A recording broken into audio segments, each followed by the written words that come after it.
আজ ছিল শিব চতুর্দশীর পারণ, তাই সকাল সকাল মা স্নান করে পুজো করে প্রথমে আমাকে প্রসাদ দিলেন, তারপর নিজেও প্রসাদ গ্রহণ করলেন। আজকে মা বলল যে সজনে ফুলের তরকারি রান্না করবে, আর আমার সজনে ফুল তেতোর জন্য ভালো লাগে না। কিন্তু মা বলল এটাতে অনেক ভিটামিন আর প্রোটিন আছে, আর আমি এমন ভাবে রান্না করব যাতে তেতো লাগবে না। রান্নার প্রস্তুতি শুরু হলো। প্রথমে আলুগুলোকে কেটে ধুয়ে নিলাম, তারপর সজনে ফুলগুলোকে বেছে দিলাম। বাছা হয়ে গেলে সেই সজনে ফুলগুলোকে কলে নিয়ে গিয়ে ভালো করে 2-3 বার ধুয়ে নিলাম।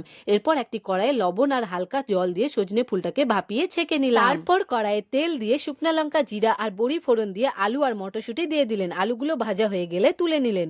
আবার কড়াইয়ে তেল দিয়ে লবণ, টমেটো, হলুদ, ধনের গুঁড়ো ও বাটা মশলা দিয়ে দিলেন। মশলাটা কষিয়ে গেলে ওটাতে সজনের ফুল আর আলু ভাজাগুলো দিয়ে দিলেন। দিয়ে 2-3 মিনিট ভালো করে ভেজে নিলেন। তারপর জল ঢেলে দিয়ে সেটাকে ভালো করে মিশিয়ে নিয়ে 5 থেকে 7 মিনিট সেদ্ধ করলেন। নামানোর আগে গরম মশলার গুঁড়ো দিয়ে ভালো করে মিক্স করে নিলেই তৈরি হয়ে যাবে। তারপর আমি সজনে ফুলের তরকারি দিয়ে ভাতটা খেয়ে নিলাম। খেতে ভালোই লাগছিল। সজনে ফুলের তেতো স্বাদটা তেমন বোঝা যাচ্ছিল না। বিকেলের দিকে মা ভাগবতে গিয়েছিলেন এবং সেখান থেকে আমার জন্য প্রসাদ এনে দিলেন। Tata, bye bye.